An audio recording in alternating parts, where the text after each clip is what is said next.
배움을 즐기시는 여러분 환영합니다. 여러분이 글로벌 여행 제국을 운영하고 있다고 한번 상상해 보시죠. 네, 아주 거대한 제국이죠. 맞아요. 그런데 어느 날 아침에 일어났더니 회사의 핵심 연료비 청구서에 무려 5억 달러, 우리 돈으로 7천억 원 가까운 비용이 추가로 떡하니 찍혀 있는 겁니다. 와, 7천억 원이요? 진짜 상상만 해도 아찔하네요. 그렇죠. 아주 단순한 비즈니스 원리로 보면 원가가 이렇게 폭등하면 이익률은 당연히 바닥으로 곤두박질 쳐야 정상입니다. 그런데 오늘 우리가 딥다이브에서 들여다볼 이 기업은요, 그 7천억 원짜리 펀치를 정통으로 맞고도 어떻게 된 일인지 자신들의 역사상 가장 높은 분기 수익을 올렸습니다. 맞습니다. 링 위에서 아주 여유롭게 미소를 짓고 있는 상황인 거죠. 네. 그래서 오늘 우리는 바쁜 일상 속에서 트렌드를 파악하려는 여러분을 위해 단순히 이 기업의 재무제표를 읽어드리려는 게 아닙니다.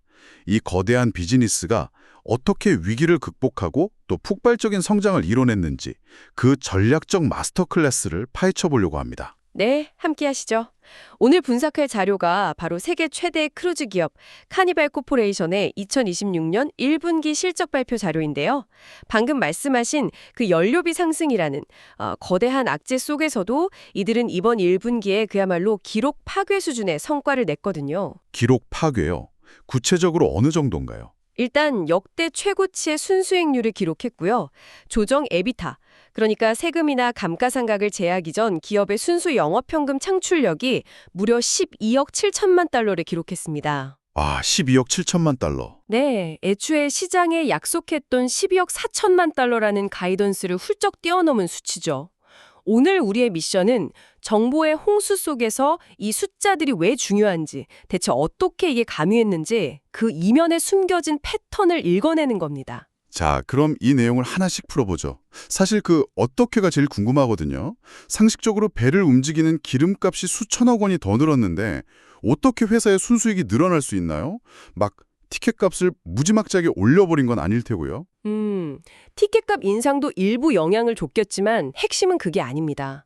자료를 자세히 들여다보면 진짜 해답은 고객 예약금 그리고 선내 매출에 숨어 있습니다. 고객 예약금이요? 그러니까 승객들이 배에 타기 전에 이미 회사에 지불해둔 돈을 말하는 건가요? 정확합니다. 그 규모가 정말 어마어마한데요. 작년 1분기에 73억 달러였던 예약금이 올해 1분기에는 79억 달러로 뛰었습니다. 와, 79억 달러면 하나로 10조 원이 넘는 돈이잖아요. 네, 10조 원이 넘는 현금이 배가 항구를 떠나기도 전에 이미 금고에 들어와 있다는 뜻이죠. 게다가 2026년 남은 기간의 예약은 이미 두 자릿수 증가율을 보이고 있고 심지어 2027년 예약까지 역대 최고 속도로 차오르고 있거든요. 정말 엄청나네요. 그런데 여기서 진짜 흥미로운 점은 이 사람들이 배에 타기 전부터 이미 돈을 맹렬하게 쓰기 시작한다는 겁니다. 배에 타기 전부터 돈을 쓴다고요? 뭔가 느낌이 오는데요. 이건 마치 거대한 캠핑카를 몰고 전국 일주를 하는데 기름값이 2배로 뛰었음에도 여행이 끝났을 때 지갑에 예상보다 돈이 더 많이 남아있는 거랑 비슷하네요. 캠핑카 뷰 좋네요. 그렇죠. 차 안에 탄 여행객들이 제가 파는 간식이나 굿즈를 엄청나게 사줬기 때문이라는 거잖아요. 그러니까 단순히 덩치를 키우는 부동산 갭 투자가 아니라 디즈니랜드 같은 거대 테마파크 전략과 비슷한 것 같습니다. 디즈니가 사람들이 게이트 통과하기도 전에 막 앱으로 비싼 패스트패스 결제하게 만들잖아요. 맞아요. 그 테마파크 비유가 카니발의 현재 상황을 완벽하게 설명해 줍니다. 카니발은 이걸 밀착된 수요, 그러니까 클로즈인 디맨드라고 부르거든요. 밀착된 수요. 네, 승객들은 기항지에서 즐길 관광 코스나 스파, 프리미엄 식사, 와인 패키지 같은 걸 배에 오르기 훨씬 전부터 선결제합니다. 그 결과 카니발의 이번 1분기 선내 매출은 전년 대비 무려 10%나 폭발적으로 성장했죠. 세상에. 그러니까 그 7천억 원짜리 연료비 펀치를 승객들이 배 안에서 마시는 칵테일이나 미리 결제한 마사지 비용으로 전부 막아냈다는 거군요. 그렇죠. 그걸 막아내고도 약 1억 5천만 달러의 운영 개선 이익을 추가로 남겼습니다. 순수이익률도 당초 가이던스였던 1.6%를 훌쩍 넘어서 2.7%를 올렸고요. 와, 진짜 대단하네요. 하지만 여기서 고객들 지갑을 잘 열어서 위기를 넘겼구나 하고 끝내시면 안 됩니다. 진짜 흥미로운 부분은 바로 여기입니다. 1분기의 놀라운 실적이 단순한 우연이나 단기적인 이벤트가 아니라는 거죠. 아, 단기적인 게 아니다. 그럼 이전에 세워둔 무슨 푼 그림 같은 게 있었다는 건가요? 네. 카니발에게는 원래 C-Change, 즉 SECNG라는 2026년까지 달성하려던 장기 목표가 있었습니다. 탄소 배출 감축과 수익률 상승을 동시에 잡겠다는 계획이었죠. 네네. 그런데 방금 우리가 이야기한 철저한 운영 효율화 덕분에 그 2026년 목표를 무려 18개월이나 일찍 달성해버린 겁니다. 18개월이나 일찍이요? 와, 그러면 목표 달성했으니까 이제 좀 쉬어가도 되는 거 아닌가요? 전혀 아닙니다. 과거의 목표를 초과 달성한 경영진은 아예 새로운, 더 강력한 비전을 꺼내들었습니다. 그게 바로 2026년부터 2029년까지의 장기 목표인 프로펠, PROPL 전략입니다. 아, 프로펠. 자료 보니까 책임감 있게 성장과 수익을 이끌어간다 뭐 그런 뜻이던데 목표 수치가 장난이 아니더라고요. 맞습니다. 핵심 수치를 보면 2025년 대비 조정 주당 순이익 EPS를 50% 이상 성장시키겠다고 하고요. 또 16% 이상의 투자 자본 수익률, 즉 ROIC를 달성하겠다고 선언했습니다. 잠깐만요. ROIC 16%라는 게 크루즈 산업에서 어떤 의미인지 청취자분들을 위해 조금 더 설명해 주시면 좋을 것 같아요. 네, 크루즈 비즈니스는 기본적으로 배 한 척 짓는데 수조 원이 들어가는 엄청난 자본 집약적 산업입니다. 돈이 어마어마하게 묶이거든요. 그렇죠. 그런데 그런 거대한 인프라 산업에서 내가 투자한 자본 대비 16%의 수익을 매년 뽑아내겠다는 건 극도의 효율성을 증명하겠다는 겁니다. 이걸 더 큰 그림과 연결해보면 이 프로펠 전략이 단순한 재무적 성장만 쫓는 게 아니라 책임감 있는, 아까 말씀하신 responsibly 성장을 표방한다는 걸 알 수 있죠. 책임감 있는 성장이요? 그래서 청취자 입장에서 제가 아주 날카로운 질문 하나 던져보겠습니다. 목표는 거창한데 대체 어떻게 하겠다는 걸까요? 보통 크루즈 회사가 돈을 더 벌려면 그리고 친환경을 실천하려면 매연 나오는 옛날 배 다 버리고 엄청 크고 화려한 최신식 친환경 배를 계속 새로 만들어야 하는 거 아닌가요? 일반적인 상식으로는 그렇죠. 하지만 자료에 따르면 카니발은 그 공식을 완전히 비틀어 버립니다. 프로펠 전략의 구체적 메커니즘을 보면요. 과거 2016년에서 2019년 사이 카니발의 수용 능력 연평균 성장률이 3%였거든요. 네, 매년 3%씩 배나 침대를 늘렸다는 거죠. 맞습니다. 그런데 프로펠 기간인 2026년에서 2029년 사이에는 그 성장률을 단 1% 수준으로 확 억제해버립니다.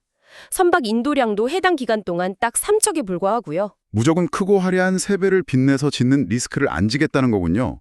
그럼 새 배도 안 짓고 침대 개수도 안 늘리는데 어떻게 수익을 50%나 올리고 탄소를 줄이나요?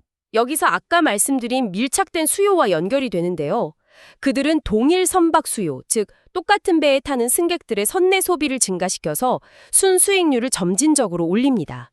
동시에 기존 선박을 뼛속까지 리모델링하는 철저한 현대화 작업을 진행하죠. 아, 리모델링. 네. 독일 시장을 타겟으로 하는 아이다, AIDA 크루즈 라인을 보면 7척 중 3척이 이미 아이다 에볼루션이라는 현대화 프로그램을 완료했습니다. 배를 새로 짓는 대신 엔진 효율을 높이고 프리미엄 시설을 확충해서 탄소 배출은 줄이고 객단가는 높이는 겁니다. 와, 그래서 이게 다 무슨 의미일까요? 가만 들어보니까 새 집을 계속 사들이는 갭 투자가 아니라 아주 핵심 위치에 있는 낡은 상가를 예쁘게 싹 리모델링해서 월세를 대폭 올리는 전략이랑 똑같네요. 정확한 유추입니다. 그렇게 절제된 수용 능력 성장을 유지하면서 철저하게 비용을 통제하니까 결국 마진이 확 늘어나고 수익의 질이 완전히 달라지는 거죠. 진짜 똑똑하네요. 그런데 전문가님, 자료에서 또 하나 눈길을 끄는 게 있었습니다. 이 배 위에서 벌어지는 일 말고도 목적지 포트폴리오 수익화라는 부분이었는데요. 아, 네. 아주 중요한 포인트 짚으셨습니다. 카니발은 단순히 배를 타는 행위 자체를 넘어서 승객이 기항지에 내렸을 때도 지갑을 열게 만듭니다. 알래스카 데날리 국립공원에 있는 데날리 프린세스 와일드네스 로즈 같은 육상시설이나 카리브해 독점 목적지 등 독특한 자산을 확장하고 있죠. 와, 알래스카의 롯지까지요? 네, 2026년 시장 수용 영역을 보면 카리브해가 35%, 유럽이 17%, 알래스카가 7%입니다. 이 매력적인 목적지들에서 육상 인프라까지 완전히 수익화해버리는 생태계를 만든 겁니다. 바다와 육지를 가리지 않고 돈을 쓸어 담는 생태계네요. 자, 그럼 여기서 분위기를 살짝 바꿔서요. 이렇게 효율적으로 극한까지 짜낸 엄청난 수익이 결국 어디로 향하는지, 그리고 이 완벽해 보이는 계획을 망칠 변수는 없는지 청취자분들이 궁금해하실 것 같습니다. 물론입니다. 이 엄청난 재무적 보상, 그러니까 페이오프가 어디로 가느냐, 결국 주주 환원의 파트로 이어집니다. 주주들한테 돈이 간다는 거죠? 규모가 얼마나 됩니까? 자료에 따르면 2029년까지 영업활동 현금 흐름의 40% 이상, 무려 약 14억 달러를 주주에게 환원할 계획입니다. 14억 달러요? 우리 돈으로 19조 원 가까이 되는데요? 네, 엄청나죠? 당장 2026년에만 8억 달러 이상의 배당금이 지급될 예정이고요. 25억 달러 규모의 자사주 매입 프로그램도 발표되었습니다. 배당 재개와 자사주 매입이 동시에 이루어지는 아주 강력한 주주 환원 정책입니다. 와, 빚도 갚아야 하고 친환경 시스템도 구축해야 하고 동시에 주주들에게 140억 달러나 나눠줘야 한다니. 이거 전문가님, 너무 아슬아슬한 외줄타기 같지 않나요? 리스크가 분명 있을 텐데요. 네, 이는 아주 중요한 질문을 던지게 하죠. 이 성공을 위협하는 리스크 요인들도 자료에 명확히 포워드 루킹으로 적혀 있습니다. 거시적으로는 지정학적 불확실성이나 팬데믹, 인플레이션, 고금리가 있고요. 그렇죠. 늘 따라다니는 문제들이죠. 네, 그리고 크루즈 특성상 연료비 문제나 공급망 이슈, 또 기후변화로 인한 악천후, 빈도 증가 등도 아주 치명적인 리스크입니다. 배가 못 뜨면 육상의 생태계도 무용지물이니까요. 맞아요. 태풍 오면 답이 없죠. 추가로 사이버 보안 문제라던가 카니발 코퍼레이션 특유의 법적 통합, 즉 DLC 구조와 버뮤다로의 이전과 관련된 구조적 불확실성 등도 주요 변수로 다루고 있습니다. 결국 이 모든 위험을 뚫고 나가려면 그 강력하고 지속적인 현금 창출 능력이 단 하루도 멈춰서는 안 되겠네요. 기업의 그 비용 통제 원칙이 얼마나 중요한지 다시 한번 깨닫게 됩니다. 정확합니다. 그래서 그 절제된 성장이 카니발의 생명줄과도 같은 겁니다. 자, 청취자 여러분, 어느덧 오늘 딥다이브의 핵심을 마무리할 시간이네요. 카니발은 단순히 덩치를 키우는 과거의 방식에서 완전히 벗어났습니다. 철저히 데이터와 효율성에 기반한 가치 극대화, 그리고 책임 있는 성장으로 전환해서 놀라운 성공을 거두고 있죠. 네, 아주 성공적인 피벗이었습니다. 이것이 여러분의 비즈니스나 투자 전략에 어떤 시사점을 줄까요? 때로는 외연을 확장하는 것보다 내실을 다지고 기존 자산의 가치를 뼈시리게 높이는 것이 훨씬 더 폭발적인 결과를 낳을 수 있다는 걸 꼭 명심하시기 바랍니다. 저도 마지막으로 청취자 여러분께 한번 이 생각을 해보시라고 권하고 싶은데요. 크루즈 산업은 오랫동안 바다 위에 떠다니는 도시를 파는 비즈니스였습니다. 그렇죠. 같은 육상 자산을 수익화하는 데 열을 올리고 있다는 점을 볼 때 어쩌면 미래의 크루즈 여행의 핵심 경쟁력은 사실 바다 위가 아니라 역설적이게도 가장 매력적인 육지를 누가 선점하느냐에 달려있는 것 아닐까요? 아, 바다를 지배하기 위해 육지를 가져야 한다. 정말 날카로운 도발적인 생각이네요. 청취자 여러분도 오늘 들으신 내용과 함께 이 부분도 한번 깊게 고민해 보시기 바랍니다. 네, 비즈니스의 이면은 항상 흥미로우니까요. 맞습니다. 오늘 지적 탐구를 끝까지 함께 해주신 배움을 즐기시는 여러분, 진심으로 감사드립니다. 저희는 다음 딥다이브에서 오늘 못지않게 흥미롭고 깊이 있는 주제로 다시 찾아오겠습니다. 안녕히 계세요. 감사합니다.